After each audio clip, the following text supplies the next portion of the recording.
Nasawi ang isang 15 taong gulang na grade 10 student sa Quezon City dahil sa leptospirosis. Ang biktima tumulong lang sa paglilinis ng bahay ng kanyang kaibigang binaha dahil sa habagat at mga bagyo kamakailan. Yan ang ulat ni Bien Manalo, exclusive. Sa larawang ito na lang muling sasariwain ang mga alaala ng kanyang 15 taong gulang na anak na si Mark Jan. Nasawi si Mark Jan dahil sa leptospirosis. August 3 nang lagnatin at makaramdam ng pananakit ng katawan si Mark Jan. Inakala nila na simpleng trangkaso lang ito pero lumubha pa ang kalagayan ng bata. Naninikip ang dibdib at nagsusuka na rin siya. Nagdesisyon na silang isugod siya sa ospital. Ilang araw ding na-confine si Mark Jan. Kwento ni Janet, tumulong ang kanyang anak sa paglilinis ng bahay ng kaibigan nito na binaha sa paghagupit ng habagat at mga bagyo kamakailan. Ipinagtapat din sa kanya ng bata na nasugatan siya ng yero habang naglilinis na posibleng nakontamina ng bakterya. Pero sabi niya, nahihilo na ako maganon. Sabi niya ganun. Dinala ko po siya sa East Avenue, sa ER Pedia po. Tinapat na po kami ng doktor na severe na daw po. Hindi ko po patanggap. Nag-ano po nang sa anak ko. Sabi nila, smuka daw ng dugo. Kasi marami daw po. Yung pala critical na po yung anak ko. Grade 10 na si Mark Jan sa ngayon at pangarap niya na maging isang pulis pero naglaho ang lahat ng iyon dahil sa leptospirosis. May bilin pa nga ang bata sa kanyang ina bago ito bawian ng buhay.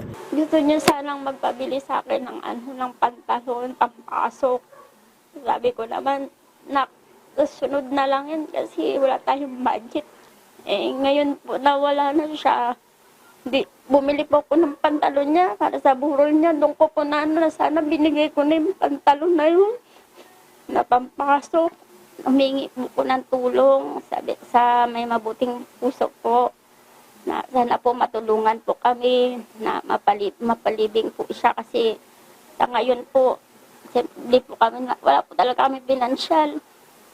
Kulang na kulang po talaga. Sa huling tala ng Department of Health, umabot na sa mahigit 2,000 ang naiulat na kaso ng leptospirosis simula June 8 o isang linggo matapos ideklara ng Pag-asa ang tag-ulan hanggang August 7. Dahil dito, nakaalerto ang DOH Hospital sa buong bansa. Binuksan na rin ang leptospirosis fast lanes sa ilang piling DOH Hospital sa Metro Manila. Ang leptospirosis ay isang malubhang impeksyong dulot ng leptospira bacteria na inilalabas ng mga hayop sa kanilang pag-ihi. Kadalasang nakukuha ito sa baha na kontaminado ng ihi ng daga pero maaaring maging carriers o tagapagdala rin ng leptospira bacteria ang mga baka, baboy at aso. Inaatake nito ang internal organs ng tao gaya ng atay, baga, bato, puso at utak. Ilan sa mga sintomas nito ay pamumulan ng mata, seizure, pangangapos ng hininga at matinding pananakit ng iba't ibang bahagi ng katawan. Maaring lumubha ang leptospirosis at maging dahilan ng pagkamatay kung mapapabayaan. Meron man nararamdaman o wala, basta napalusong o kahit napadaplis o kahit natalsikan.